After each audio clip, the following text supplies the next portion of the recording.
Hello dear students, greetings to all. Today we are going to begin civics.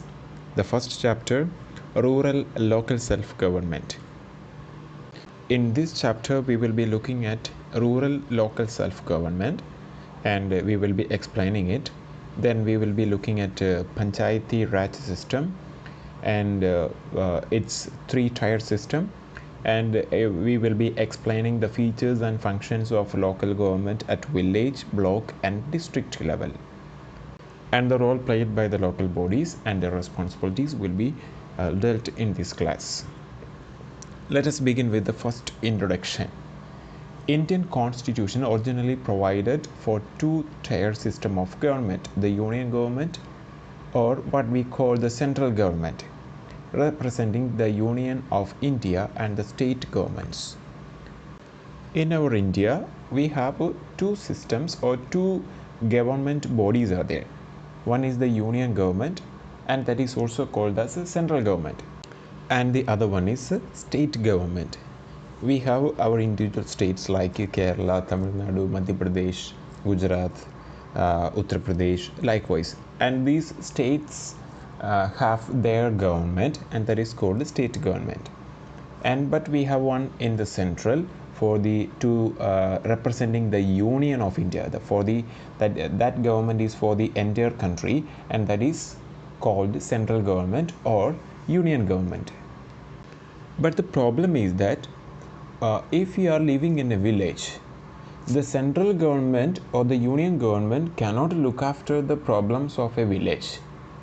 Or when we come to the state government, even the state government also will be facing some difficulties to solve the problems of a small village. These governments are not only for solving the problems but also for the development of the society and the infrastructure, etc. Infrastructure means road, water, etc.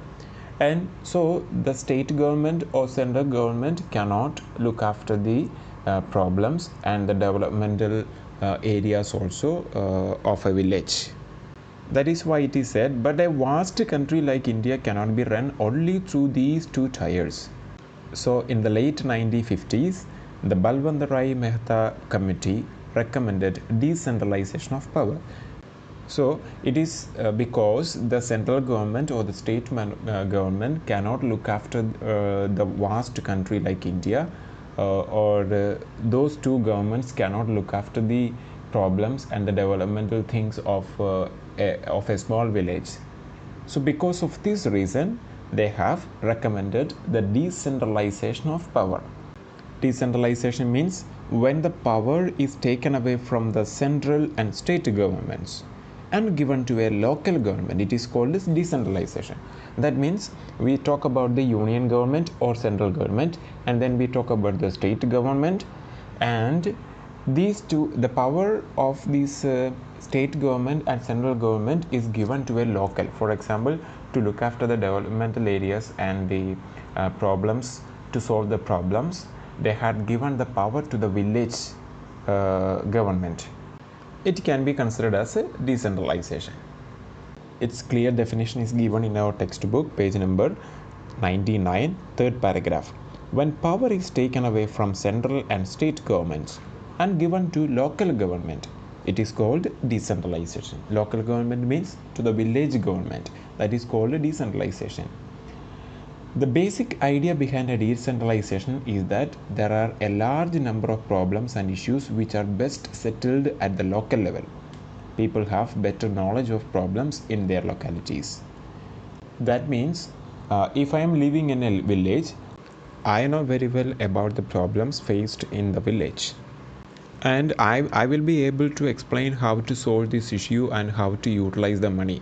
But a person from another state or a person from central government will not be able to find solution for the problems faced in my village, and how to utilize the money also may not be he may not be able to find a solution for that.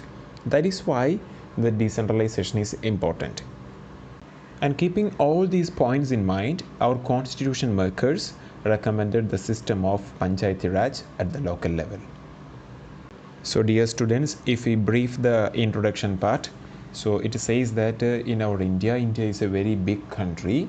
In our country, there are two governments are there: central government, or it is called the union government. It represents the union of the entire states, and union government and the state government. State government is the government of the state, individual states. When we talk about the rural local self-government, the union government or and the state government will not be able to find solutions for the problems of a local area or a local village.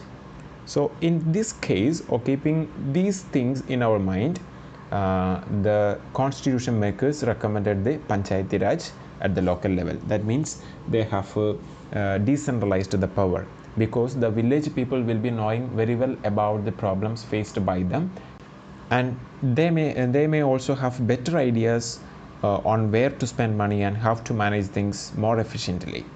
So keeping all these things in our mind, they have recommended the decentralization or the Panchayati Raj. Now let us look at Panchayati Raj. But before that, let me talk about the Gram Swaraj of Mahatma Gandhi. Mahatma Gandhi, the father of the nation, was an ardent supporter of the village panchayat.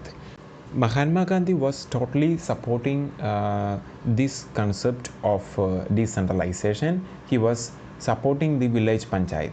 His concept of Gram Swaraj was based on the principle that each village in India should be an autonomous little republic able to meet its own vital needs.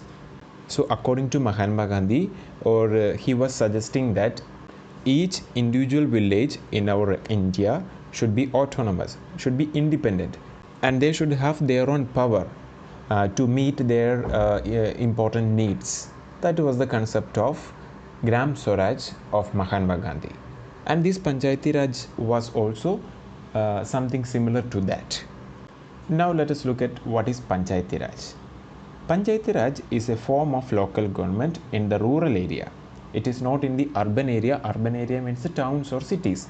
That we will be studying about the urban area in the next chapter. So Panchayati Raj is a form of local government in the rural area. That is the definition of what is Panchayati Raj. The local administration at the village level is looked after through a three-tier system. So it has a three-tier system, or a three steps, or we can say that three floors. And the first one is panchayats, that is village level. And next one is block samadhis, block or tahsil level. Next one is Zilla Parishad or district level. So once again, if we come from the top to the lower level, the first one is district level, then the block level, then the village level. I hope the children are familiar with these words: district panchayat, block panchayat, and village panchayat. Dear students, if you look at the page number 100, you will get a clear idea about the three-tier system of Panchayat Raj. Look at the picture. The bigger one is the Zilla Parishad or district level, and the next level is Block Samadhi. Block Samadhi is consisted of different villages and village panchayats, and the last level is village panchayats. That means a group of village panchayats together called Block Samadhi, and a group of Block Samadhi together called Zilla Parishad or district level. I hope the children understood an idea about the three-tier system of Panchayati Raj. So once again, what is Panchayati Raj? Panchayati Raj is a form of local government in the rural area, and many panchayats together called Block Samadhi, and different samadhis together called Zilla Parishad or district level. That's why it says that it has a three-tier system called panchayats, block samadhis, and Zilla Parishad. And all the three-tier system and all the three, Zilla Parishad, block samadhi, village panchayat, all the three together called Panchayati Raj.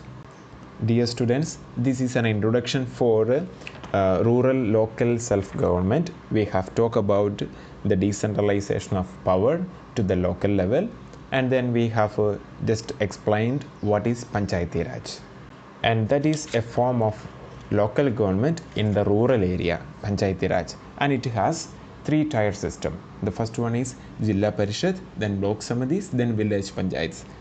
Many village panchayats together called Block Samadhi. Many Block Samadhis together called Jilla Parishads. So all the three together called Panchayati Raj. So dear students, in the next class we will be looking more about the three-tier system. Have a nice day. God bless you.